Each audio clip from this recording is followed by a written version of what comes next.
Yip yip yahoo! It is our inaugural Facebook Friday or Friday. I'm not sure if we'll rename it. Good morning, everyone. And for those of you who are with us, please give us a wave and give a shout out. And actually, here's a challenge. If you're shy, well, don't be shy. Go ahead and post a comment, post a question, and the first person that does will get this fancy dancy mug sent to you because Melinda, our new powerhouse concierge office ninja, just ordered some, and you could be the recipient. Yes. So thank you all for joining me today on Facebook Live to talk about free sleep advice. And for those of you who don't know me, my name is Pam, and my last name is Neese. And I've been consulting full-time in the sleep industry for almost a decade. And some of you might be wondering, well, how come she's suddenly doing these Facebook Lives and answering questions for free on Facebook?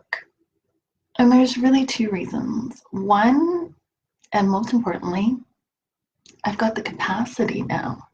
Yeah, I've got this incredible dream team with Melinda. She's our new concierge office ninja. And thanks to her and her predecessors, we've got the structure now where I can be doing things like this and helping families get the sleep they need in a different way. And then secondly, I've got the credibility and the experience. And I'm not trying to impress you, but I'm trying to impress upon you that you can trust the information that you're going to get from me today and every single Friday in the Facebook Live. And why can I say that so confidently? Well, I'm a university educated person, not in sleep, no. But when I launched my business in 2009, I was given this promise. Here's a business in a box. I'll teach you everything I know, and you will be successful. And I'm eternally grateful to the individual that saved my life by teaching my 5.5-month-old baby to sleep, as well as giving me the gift to help others. But those certification programs are not enough, in my humble opinion. And I don't want to sell certifications. I want to teach people this incredible consulting experience in the right way. So if you choose to work with my company, oh my gosh, you're going to get the best of the best from your first point of contact with Melinda through to your pediatric sleep consultant that is handpicked and personally trained by me and constantly supported, because I'm all about relationships and outcomes. I am so passionate about helping others that it really is my passion and my purpose. And beyond my original certification, I immersed myself in any piece of paper I could read, journal, book, conferences on the subject of sleep. So once again, I'm not trying to impress you, but I'm trying to impress upon you that the information that you'll receive from my company is going to be accurate. And if we don't have the answer, we'll be completely upfront and honest, because there's always something new to learn. And we'll tell you, and we'll say, hey, you know what? We're going to check that out and get back to you. Oh, hey, Jenna. Thank you so much. You were, aw. Well, good. I love you too, you know. And you get a mug. So just email getsleep@PamNeeseSleep because we need your up-to-date address, and we'll send you one as soon as it's available. Oh, Johnny, oh my gosh. Oh, I'm so excited to see you here too. All right. So I know, because this is the very first event, now I want you guys, you know, asking your questions live here on Facebook. It's our first one. We threw it together. We didn't do any kind of advertising and promotions around it. So chances are, you know, some of you might not have any questions here today, but I'll be here every Friday. And if I'm not able to answer your questions today, and you post them in the comments below, then I will either answer them next week, or I might turn them into a Thursday's tip. Lorena, oh my gosh, I'm coming to Chicago. Do you still live in Chicago? Please tell me yes, because I'm going to be there next week, next Saturday with Melinda. See, and this is the thing. This is the thing. This is the thing about me, and I'm getting kind of fired up. Is this two-word motto to sum up my company?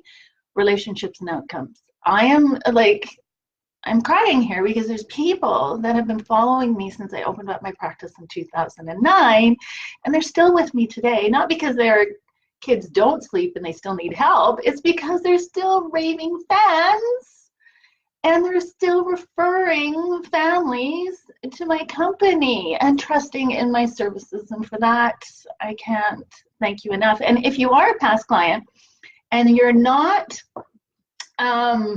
that's so wild, Lorraine, I was going to call you. Oh my gosh. Anyways, we're trying to do a sleep event in Chicago. So we need to chat because I need your help. Anyways, back to you is that, what am I trying to say? If you're not a member of Pamni's family yet, it's a private Facebook group just for past clients. It's not intended for sleep advice, but it was launched on a conversation that I had with a client who, normally when I'm wrapping up with clients and I was checking in to make sure that the consultant that worked with this individual did a good job, she was crying on the phone, not because she had great sleep. She did have great sleep, but she still felt like a failure.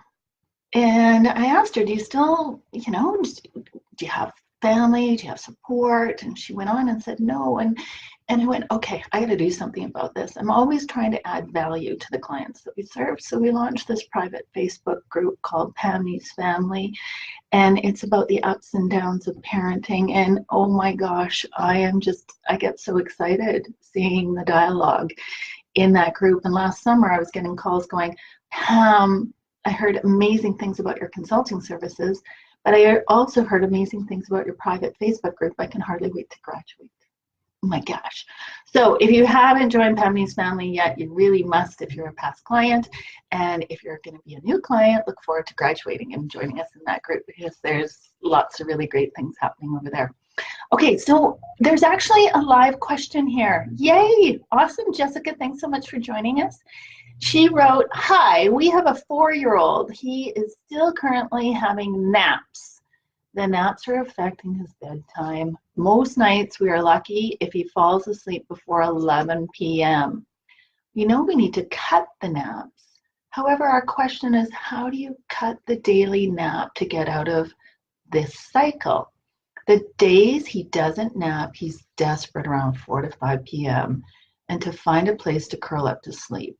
If we do allow a 20-minute nap, his bedtime is still affected. What a fantastic question, Jessica. And I do have a blog post that's intended for general advice, and it more discusses what exactly you're mentioning. It talks about the impact daytime sleep can have on nighttime sleep. So up until age 2, we counsel our clients never to worry, and we say the more they sleep, the more they sleep. And this is from Dr. Wise Bluth. It's like, it's not logical, but it's biological. Sleep begets sleep. But until around, and so the more your child sleeps during the daytime, the better they're going to sleep at night. The better they sleep at night, the better they're going to nap during the day. And that does not change until minimum age 2. Now, just a disclaimer there, if all your kid is doing is sleeping and they're not eating, peeing, pooping, and they're extremely lethargic during the day, well, that's not good either, and I want you to go and consult a medical professional. But if your baby is rocking out an hour and a half to 2-3 hour nap every day, I don't want you to stress or worry. You go into the night going, yes, this is great. Around age 2, the daytime sleep starts to impact the nighttime sleep. So in the 10 years that I've been consulting full time, I've had to recommend, unfortunately, Jessica, to some clients as young as age 2 to say goodbye to the daytime sleep so that their nighttime sleep can be improved and their bedtime experience can be improved. So you're right in the throes of that. Good call. The answer Oh gosh.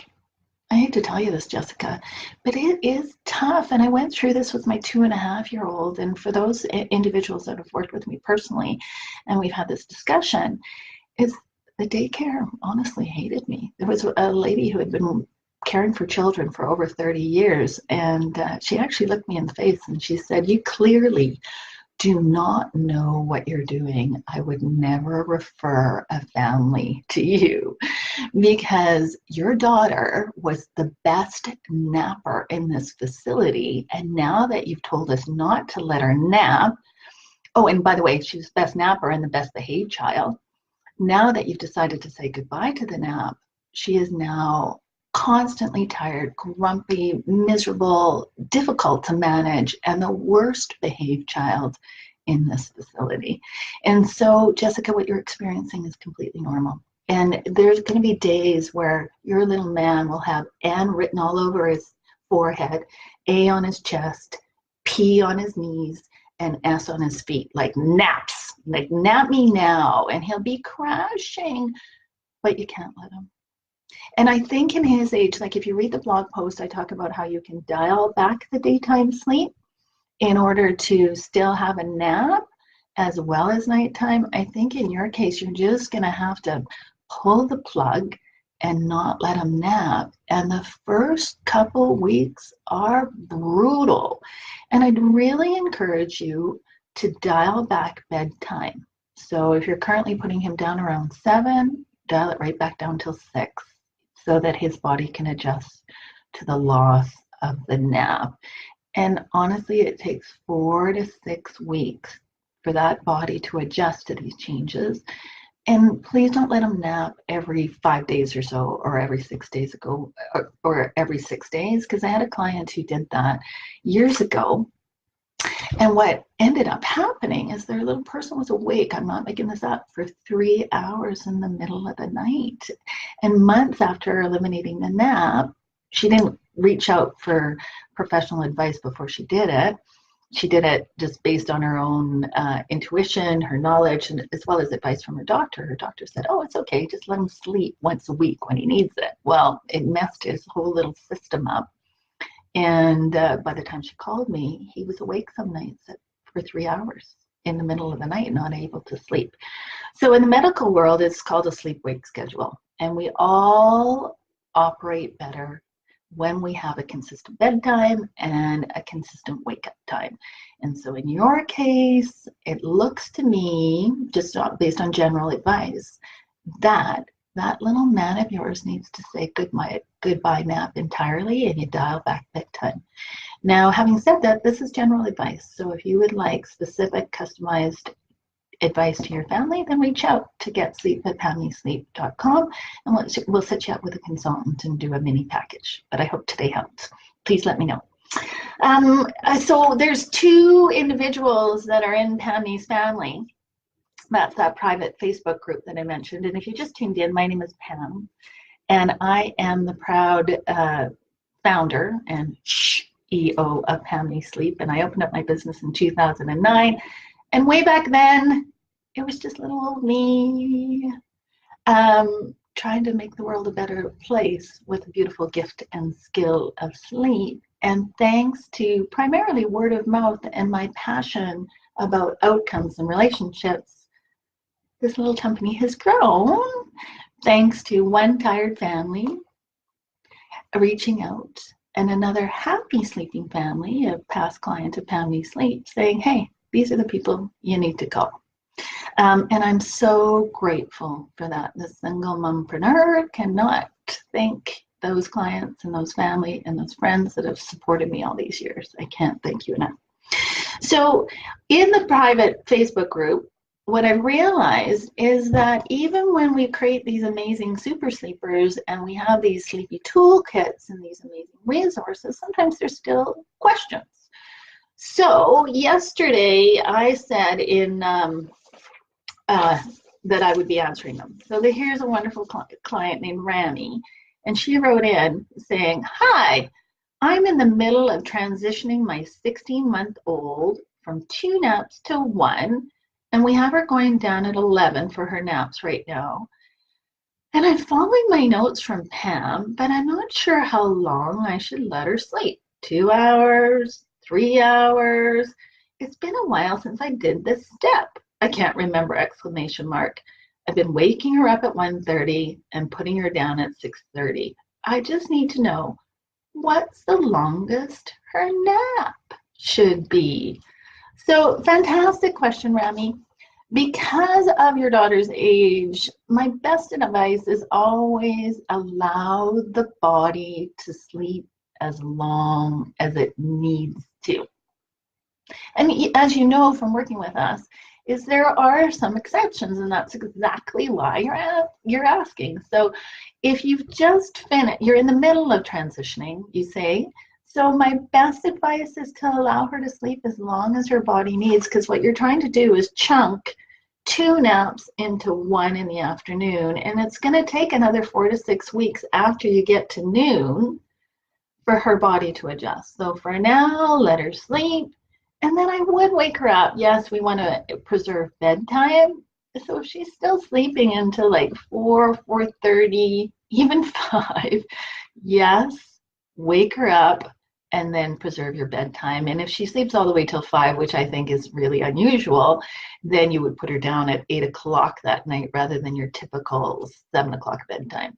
And when I went through this transition, I actually, quote unquote, forced my daughter down to one nap. Madeline was about 10 months old at the time, and I had Max at home, and I just was in nap jail, as many clients describe it. Like, yeah, and I wanted more freedom and flexibility, but I also wanted to honor my children's sleep. So what I did is I followed my own advice and moved the morning nap later and later, and then faded out the afternoon nap.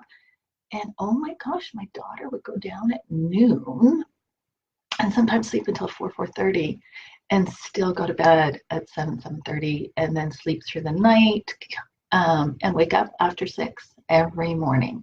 So my best advice is always to let the body do what the body needs, right? And there are some exceptions to that general advice, but for you, it sounds to me, just let her sleep. Let that little super sleeper sleep. So I hope that helps. Please let me know, comment, either in Pam's family or on this video. And then we also had an amazing question from Lindsay in Pam's family. And I think she might have actually commented on a blog post. And oh my gosh, this woman is amazing. She's actually our very first volunteer moderator. And she has done such an incredible job in Pam's family. So thank you, Lindsay, for being a volunteer moderator for the past, I think, 2 years. I'm quite sure, ever since we launched the group, and it's just been so phenomenal having your help. Now, Linz is about to have baby number 2 very shortly, I think right around my birthday, if I remember correctly. So we need another volunteer moderator, because this woman's not just going to be caring for a brand new baby. She's going to be chasing after her, I don't know how old her son is at this point, maybe 3, is that right? Chasing around this toddler as well as this brand new newborn. And even though she's already invested in our services for her newborn sleep package, she's so adorable. She's been doing a monthly payment plan. Like, I love this woman. Like, she's being proactive, not reactive. And she's like, I want sleep. I'm not going to wait as long as I did with my first. So anyways, we need another volunteer moderator or 2. So if you want to be a volunteer moderator, please let us know in the group or send us an email to getsleep@pamysleep.com. All right. So Lindsay wrote in, and she commented on a blog post or asked a question. I can't quite recall, but we were talking about, and this is my general advice for everyone. Often we make the mistake of moving our children to big kid beds around age 2. And I get it. I really get it. Like, when Max was 2, he seemed so mature and responsible, and he was a phenomenal sleeper. He'd been a phenomenal sleeper for a year and a half, 2 years at that point.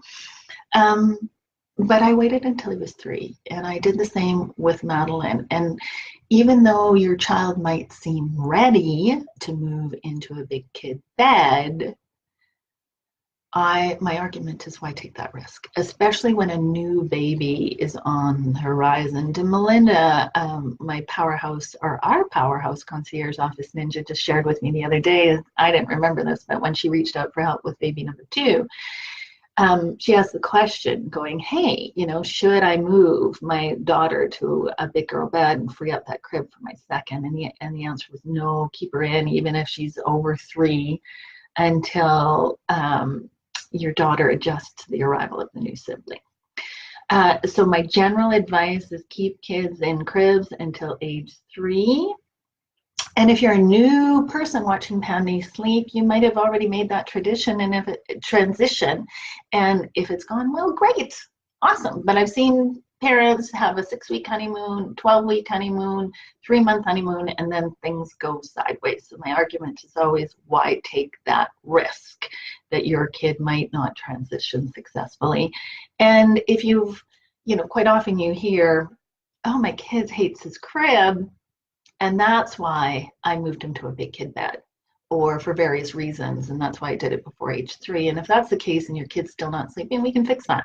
There was a surgeon out of Manitoba, come to think of it. She's like, I really think he should go in a big kid bed because he uses his crib as a trampoline. Pam, you're not going to be able to fix my kid. And I'm like, well, why do you feel that way? And she's like, because I tried everything. Well, she worked with Sleep Angel Sophie for both children, and they're both sleeping phenomenally. And William doesn't use his crib as a trampoline. Okay, so Lindsay said, I have wholeheartedly agreed with waiting until my kiddo is 3 years old, but I have to consider safety. And Lindsay, you're so right. There are guidelines. Yes, and it says that 35 inches tall is what her crib recommends. And, I didn't have a chance to investigate if there's cribs that are bigger for your little man that he can sleep in. But there was a little boy in Ontario who was a giant by mom's description. And he was running out of room in his crib, but she kept him in there, but she did make sure that her crib was safe. And sometimes people have actually used a travel crib. And quite often, as you know, if you're a client of mine, of our company, we're recommending travel kits because one of the gifts we give families is that your kid is going to sleep anywhere and for anybody. So we want you traveling with those babies. So check out your travel crib, because that might be safe enough for Cooper to sleep in. And if it isn't, then yes, safety first. Safety first, as Sophie would say. So you're going to have to potentially transition that little man into a big kid bed sooner rather than later. Or what some parents have done is disassemble the crib safely and then put it on the floor. And how this can help is also for our little climbers. So sleep sacks really help when kids are trying to climb out of their cribs.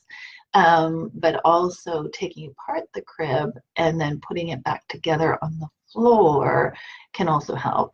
So there's information that we can share on that too. That's not our area of expertise, like what crib should you buy and what's safe, because that's always changing. It's better to check with a really good baby store. And my favorite in Kelowna is Sleepy's, SLEPPY. Exclamation S. It's a local owned store, so it's always best to check with the manufacturer or a reputable crib seller to get advice on this. Our advice, as you know, is more on the behavioral side of sleep, not on products necessarily. We'll recommend them, but it's always best to check with an expert on that. Okay. All right, so I think we're going to wrap up here in our 26-minute Facebook Live Friday. So Jenna, you get a mug. We just need your up-to-date address. And if you get it, if you're watching this after the event is over, no problem. I'll be back next Friday. I'll be broadcasting from a client's home in St. Louis. They've chosen to do a sleep nanny package, and I'm helping some triplets personally learn to sleep. And I'm really excited to be back in St. Louis. I was there in November helping another family, and thanks to that family, I'm heading back. And then I'm tagging on a trip to Chicago. So Lorena, we're gonna meet. Hopefully you're in Chicago next weekend, and I'll ball my eyes out. So thank you all for watching. Tune in next Friday. If you're watching after this video is over, go ahead and post your questions, and I might pick them up and answer them next Friday, or I might turn them into a Thursday tip. And so every Thursday we're going to be going live again on Facebook, and I'll be sharing a tip, or we'll be publishing a tip every Thursday. So keep coming back to Pam Needs Sleep. There's lots of exciting things coming up. And the reason why I'm getting out there again is because I feel strongly that I've got the team and the capacity and the experience that you can trust. So thanks so much for tuning in. Bye for now.